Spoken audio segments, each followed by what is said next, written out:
오늘 함께 보실 하나님의 말씀은 전도서 8장 9절에서 17절 말씀입니다. 전도서 8장 9절에서 17절 말씀입니다. 교독하겠습니다. 내가 이 모든 것들을 보고 해 아래에서 행하는 모든 일을 마음에 두고 살핀즉 사람이 사람을 주장하여 해롭게 하는 때가 있도다. 그런 후에 내가 본즉 악인들은 장사 지낸 바 되어 거룩한 곳을 떠나 그들이 그렇게 행한 성읍 안에서 잊어버린 바 되었으니 이것도 헛되도다. 악한 일에 더한 징벌이 속히 실행되지 아니하므로 인생들이 악을 행하는 데에 마음이 담대하도다. 죄인은 100번이나 악을 행하고도 장수하거니와 또한 내가 아노니 하나님을 경외하여 그를 경외하는 자들은 잘 될 것이요 악인은 잘 되지 못하며 장수하지 못하고 그날이 그림자와 같으리니 이는 하나님을 경외하지 아니함이니라. 세상에서 행해지는 헛된 일이 있나니 곧 악인들의 행위에 따라 벌을 받는 의인들도 있고 의인들의 행위에 따라 상을 받는 악인들도 있다는 것이라. 내가 이르노니 이것도 헛되도다. 이에 내가 희락을 찬양하노니 이는 사람이 먹고 마시고 즐거워하는 것보다 더 나은 것이 해 아래에는 없습니다. 하나님이 사람을 해 아래에서 살게 하신 날 동안 수고하는 일 중에 그러한 일이 그와 함께 있을 것이니라. 내가 마음을 다하여 지혜를 알고자 하며 세상에서 행해지는 일을 보았는데 밤낮으로 자지 못하는 자도 있도다. 다 같이 읽겠습니다. 또 내가 하나님의 모든 행사를 살펴보니 해 아래에서 행해지는 일을 사람이 능히 알아낼 수 없도다. 사람이 아무리 애써 알아보려고 할지라도 능히 알지 못하나니 비록 지혜자가 아노라 할지라도 능히 알아내지 못하리로다. 아멘. 전도서 8장 9절에서 17절 말씀을 가지고 모순적인 세상에서 살아가기라는 제목으로 하나님 말씀 전하도록 하겠습니다. 이 모순이라는 말은 너무 잘 알고 계시죠? 이게 창모자에 방패 순자 아닙니까? 이게 중국 고전인 한비자에 나오는 말입니다. 거기에 이제 이 표현과 관계된 스토리가 기록이 되어 있어요. 한 장사꾼이 창과 이 방패를 함께 파는 장사꾼이 이 창을 팔 때는 이렇게 얘기하고 방패를 팔 때는 이렇게 얘기했다고 합니다. 창을 팔 때는 이 창의 날카로움으로 어떤 방패든지 못 뚫을 것이 없습니다 라고 하고, 이 방패를 팔 때는 이 방패는 굳고 단단해서 무엇으로도 뚫을 수 없습니다 이렇게 얘기했다라는 거예요. 근데 이제 그 말을 듣고 있었던 한 사람이 그 사람에게 이렇게 얘기한 겁니다. 그대의 창으로 그대의 방패를 찌르면 어떻게 되겠소? 라고 한 거죠. 이 둘이 공존할 수 없는 거잖아요. 이 말을 듣고 이 사람이 할 말이 없었다라는 게 이 스토리의 결말이에요. 그래서 이 모순이라는 말은 그래서 이 창과 방패를 뜻하는 이 한자어긴 하지만 그 이후부터는 서로 이치에 맞지 않는 말이 함께 공존하는 것을 가르치는 표현이 되어버렸어요. 이 오늘 본문은 이 세상에서 존재하는 이 모순에 대해서 얘기를 하고 있습니다. 이 세상에서 하나님을 믿으면서 우리가 믿는 하나님과 우리가 경험하고 있는 세상 안에서 그 둘이 공존할 때에 뭔가가 어우러지지 않는 듯한, 이치에 맞지 않는 듯한 현실을 보면서 우리가 어떻게 믿음을 지키고 살 수 있을까 하는 문제가 오늘 본문의 주제예요. 이 전도서는 제가 예전에 한번 말씀드렸는데요, 본래 청년들을 대상으로 해서 지어진 지혜서입니다. 보통 세상에 존재하는 모순적인 문제에 대해서 젊은 세대와 기성세대, 이 두 세대 안에서 어떤 세대가 더 이 세상의 모순에 대해서 더 민감할까요? 젊은 세대죠. 제가 이전에 섬기던 교회에서 제가 청년부 전체를 총괄하던 때가 있었습니다. 그 무렵 제가 그 청년부를 맡았을 때에 그 이전과 이후로 걸쳐서 이 나라 안에는 대한민국과 또 세계에서는 아주 큰 사건들이 연달아 터지면서 이 혼란을 겪고 있는 시기였어요. 세계를 휩쓸고 간 이 전염병들은요, 이전에만 하더라도 보통 몇 세기를 거쳐서 한 번 온다든지 아니면 한 세기에 한 번 오는 것처럼 보통 그런 기간을 통해서 이 전염병이 왔었어요. 근데 21세기가 접어들면서 한 20년 안에 이런 몇 세기에 한 번, 세기에 한 번 올 법한 이 전염병이 한꺼번에 20년 안에 4개 이상이 지나갔다라는 거예요. 2002년에는 사스가, 2009년에는 신종플루, 2012년에는 메르스, 2020년에는 코로나, 이어진 이 모든 과정들 통해서 이 교회에 있었던 많은 젊은이들이 교회를 떠나게 됐습니다. 하나님이 계신다면 과연 이런 질병들을 하나님께서 연달아 주시면서 사람들을 이렇게 힘들게 할 수 있는가 하는 게 이 친구들이 교회를 떠난 논리였습니다. 너무 단순한 논리이긴 하지만 매우 감수성이 예민한 이 청년들에게는 이것이 굉장히 강력하고 또 설득력이 있는 말이었습니다. 실제로 저희 교회에 제가 이제 맡고 있었던 청년부는 제가 맡기 이전에서도 이 큰 사건들이 지나갈 때마다 전체 출석의 10%씩이 툭툭 떨어졌어요. 이런 사건이 일어날 때마다. 이건 우리 교회, 그 교회 안에서만 일어났던 일이기도 하지만, 근데 제가 들었던 얘기들을 보게 되면 큰 교회들이 대부분 그런 타격들을 이런 사건을 통해서 입었다라는 얘기를 제가 들은 적이 있습니다.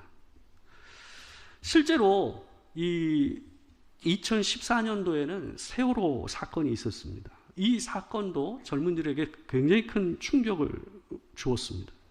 선하신 하나님께서 어떻게 이 땅 가운데 이렇게 큰 재난을 주실 수 있는가라는 것이 이 청년들에게 굉장히 큰 이 의구심과 하나님을 향한 이 존재에 대한 이 불신을 일으키는 그런 문제가 되어버렸어요. 그러나 우리는 압니다.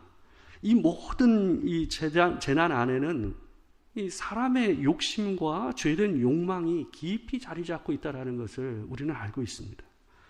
이게 단순히 제가 목사고 크리스찬이기 때문에 이 문제를 뭐든지 죄의 문제로 환원시키는 입장에서 나온 얘기가 아니라 실제로 그 문제의 근원을 들어가게 되면 사람의 욕심과 이 사람의 죄된 욕망이 깊이 자리 잡고 있었다는 것을 우리가 알고 있어요.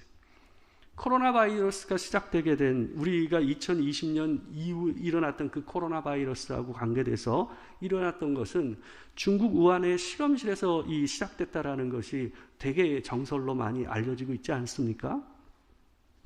이 세월호 사건도 우리가 보게 되면 법을 지키지 않고 지켜야 될 용량의 화물 이 무게를 지키지 않았고 또 승선을 시키는 이 사람의 인원도 지키지 않음으로써 생겨난 인재였어요.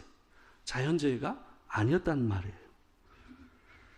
또한 사건이 터졌을 때 만약에 승무원들이, 선장과 승무원들이 조금 더 아이들을 생각하는 마음, 자기 목숨보다 자기가 지켜야 될 도리를 생각하는 마음이 앞섰다고 한다면 그 많은 어린 친구들이 한꺼번에 죽는 일은 분명히 일어나지 않았을 것입니다. 그러나 사람들은 이런 일들이 일어날 때마다 그 모든 문제의 책임을 아주 멋지고 철학적인 말을 통해서 하나님께, 신에게 그것을 책임을 전가하는 것이 일반적인 사람들의 반응입니다. 이와 같이 선하신 하나님이라는 개념과 세상에서 존재하는 이런 재난과 악의 번성함의 문제에 있어서 사람들은 많은 혼란을 겪습니다. 과연 내가 믿는 하나님이 그 선하신 하나님이 맞는가? 정말 존재하긴 하는 건가? 하는 이 엄청난 지진과 같은 영적인 지진을 경험하게 돼요. 근데 이런 이 혼란은 전도자도 마찬가지였던 것 같아요. 전도자가 이런 문제로 인하여서 자기도 많은 고민을 했다라는 것을 오늘 본문에서 표현을 하고 있습니다. 전도자가 오늘 본문에서 자기가 얘기하고 있는 모순은 두 가지입니다. 첫 번째는 9절과 10절에서 나와요. 9절과 10절을 보게 되면 8장 9절에서 10절을 보게 되면 이런 내용이 있습니다. 제가 읽어드리겠습니다. 내가 이 모든 것들을 보고 해 아래에서 행하는 모든 일을 마음에 두고 살핀즉 사람이 사람을 주장하여 해롭게 하는 때가 있도다. 그런 후에 내가 본즉 악인들은 장사 지낸 바 되어 거룩한 곳을 떠나 그들이 그렇게 행한 성읍 안에서 잊어버린 바 되었으니 이것도 헛되도다. 전도자는 세상에서 사람이 사람을 주장하여 해롭게 하는 때가 있다라고 얘기하고 있어요. 여기에 나오는 이 주장한다라는 말은 이런 의미를 갖고 있어요. 이 세도를 부리면서 다른 사람을 자기 마음대로 함부로 하는 것을 갖다 얘기하는 거예요. 그래서 다른 사람을 힘들게 하고 해를 끼치는 행위를 여기서는 주장하여라는 이 표현으로 쓰고 있는 거예요. 그들이 자신의 힘을 함부로 사용함으로써 사람을 해롭게 한다라고 얘기하고 있습니다. 근데 여기 보게 되면 해롭게 한다는 이 표현은요, 번역서마다 두 가지 종류로 이 번역이 좀 달라요. 해롭게 한다라는 게 이 사람이 힘을 써서 다른 사람을 해롭게 한다고 번역이 된 부분이 있고, 어떤 번역서는 결국은 자기가 다른 사람을 함부로 함으로 인해서 자기 스스로를 해롭게 한다라고 번역한 부분이 있어요. 이 두 가지가 전부 다 이 번역으로 되어 있다라는 거죠. 결국 보게 되면 힘을 남용하는 일은 자신도 주변에 있는 많은 사람들도 해롭게 하는 일이다라고 얘기할 수 있을 것 같아요. 그런데 전도자가 본 모순은 10절이에요. 10절을 갖다가 좀 더 이해를 분명히 하기 위해서는 세 번역을 갖다가 좀 보면 훨씬 더 이 전도자가 얘기하는 뉘앙스를 제대로 이해할 수가 있어요. 10절 제가 한번 읽어드릴게요. 한번 유심히 보시기 바랍니다. 나는 악한 사람들이 죽어서 무덤에 묻히는 것을 보았다. 그런데 사람들은 장지에서 돌아오는 길에 그 악한 사람들을 칭찬한다. 그것도 다른 곳이 아닌 바로 그 악한 사람들이 평소에 악한 일을 하던 바로 그 성읍에서 사람들은 그들을 칭찬한다. 이런 것을 보고 듣노라면 허탈한 마음 가눌 수 없다. 어떤 악인들의 장례를 이 사람이 봤다라는 거예요. 이 사람들을 이 장지에서 묻고 매장을 하고 돌아오는 길에서 자기가 본 것이 뭐였냐 하면, 사람들이 그 악한 사람의 장례를 보면서 그 사람을 칭찬을 했다라는 거예요. 근데 그것도 뭐냐 하면, 그 사람이 살면서 온갖 악행을 저질렀던 그 성읍에 와서 그곳에서 그 사람을 칭송하고 높이는 일을 하는 것을 자기가 보고 기가 막혔다라는 거예요. 허탈했다라고 얘기를 하고 있는 거예요. 전도자는 사람 안에 있는 이 모순된 판단을 지적하고 있는 거예요. 이 사람이 얘기하고 있는 모순은 먼저 사람 안에 있는 것을 먼저 얘기를 하고 있는 거예요. 하나님께서 악한 자를 데리고 가시면 주님을 찬양하고 하나님께서 공의로운 일을 하셨구나 라고 생각해야 되는데, 사람들이 어떻게 한다라는 거예요? 도리어 그 악한 자를 칭송하고 그리워하는 듯한 말을 하는 모습을 볼 수 있다라는 거예요. 이런 모습은 우리나라 근현대사에서도 참 많이 있었습니다. 우리나라의 이 근현대사는 굉장히 굴곡졌잖아요. 그로 인해서 반목과 갈등이 굉장히 심했습니다. 지금도 그로 인한 많은 갈등이 존재합니다. 일제강점기 때는 해방을 거치면서 독립운동을 한 사람과 친일을 했던 사람들의 이 문제가 온전히 해결이 되지 않아서 지금 오늘날까지도 어때요? 서로를 반목을 하고 갈등을 하고 있습니다.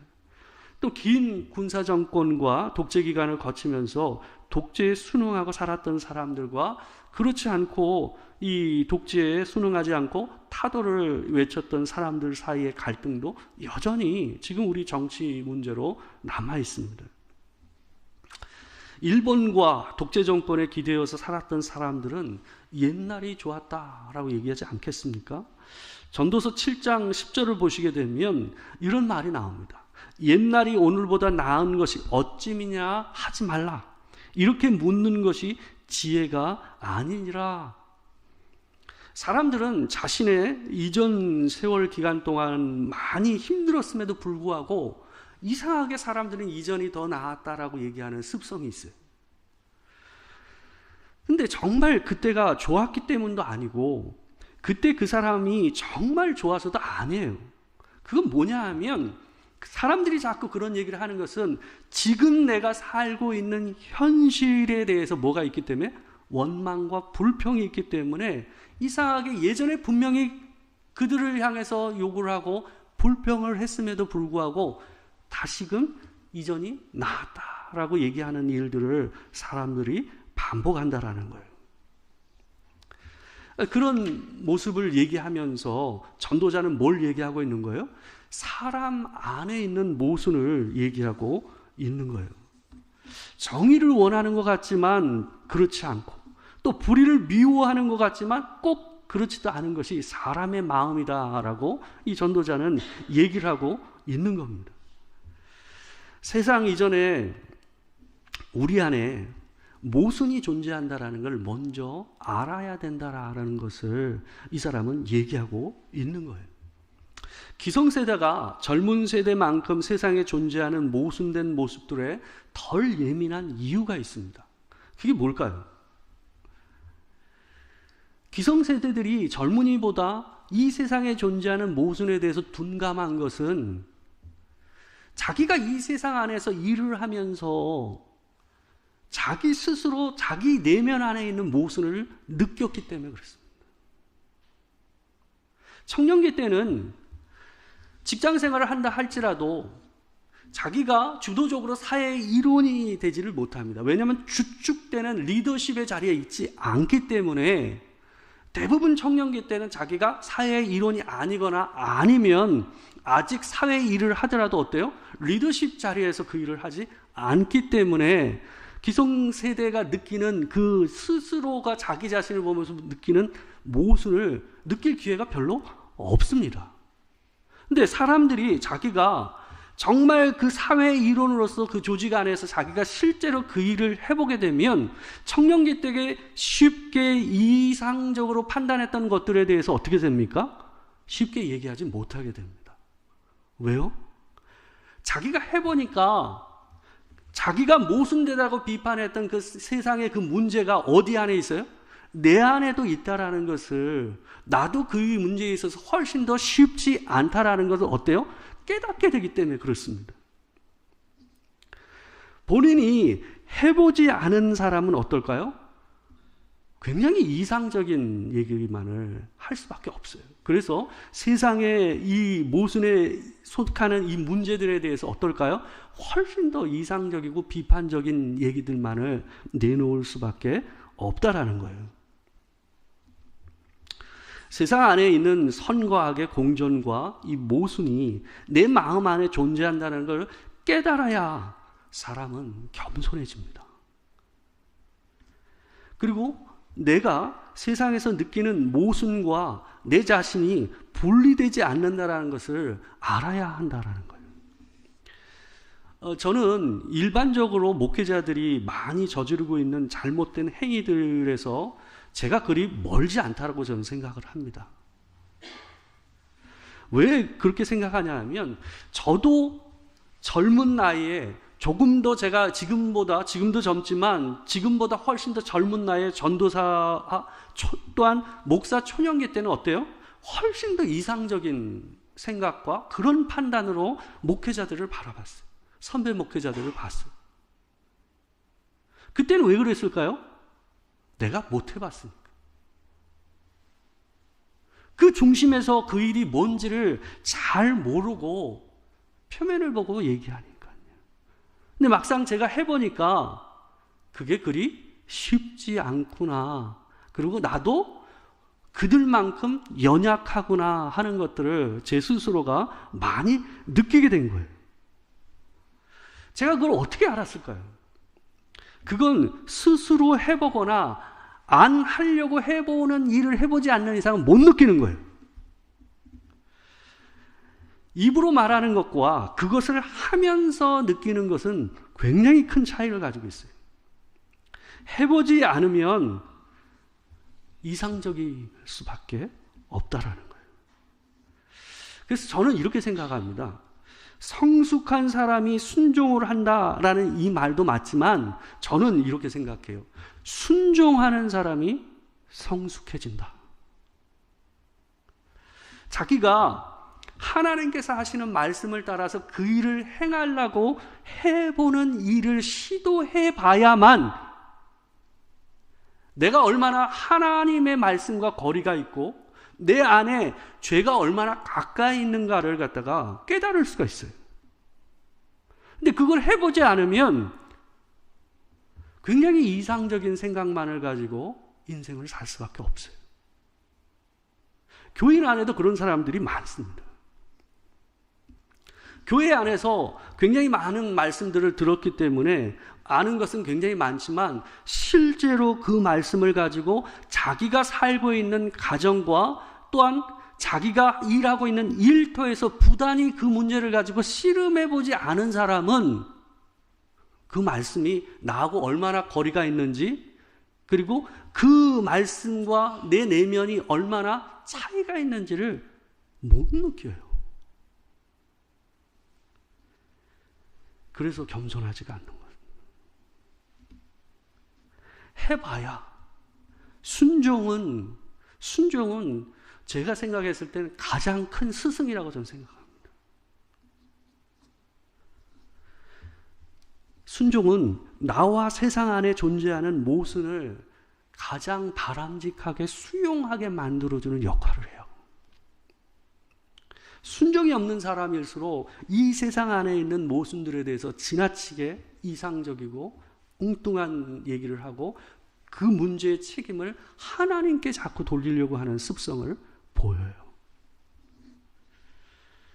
그래서 우리는 하나님의 말씀을 더 가까이 하면서 그것을 따라 행하려고 해야만 이 모순된 세상 안에서 그리스도인으로 사는 것이 어떤 것인지를 잘 수용하고 사는 성숙한 그리스도인이 될 수 있다라는 겁니다.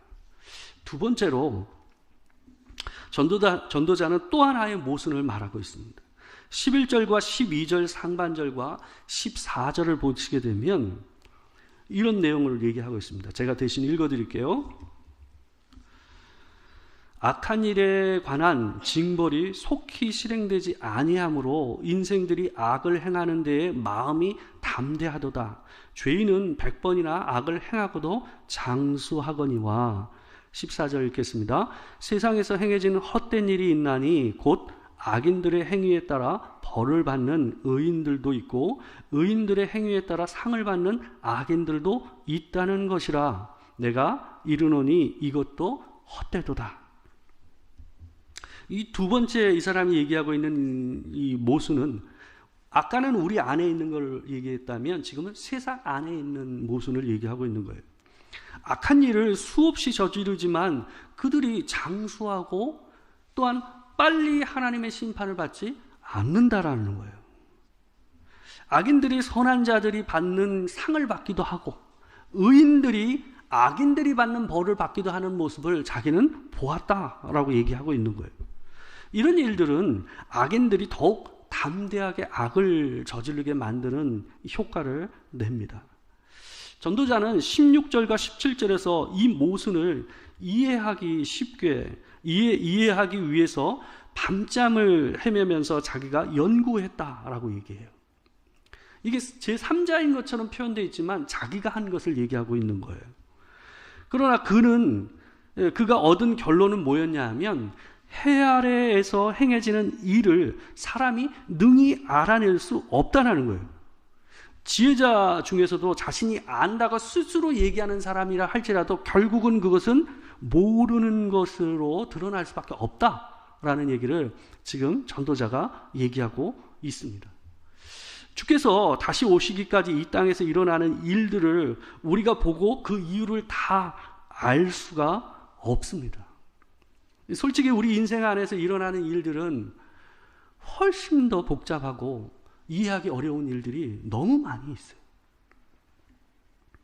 내가 하나님의 행하시는 일을 이해할 수 없다라는 것을 인정하는 것이 이 모순된 세상에서 살아가는 아주 중요한 방법이다라고 이 전도자가 얘기하고 있는 거예요. 우리가 선과 악의 모순된 모습을 보고 그 이유를 알 수 없다고 하는 것이 내가 하나님의 선하심에 대한 믿음이 없음을 얘기하는 건 아니에요.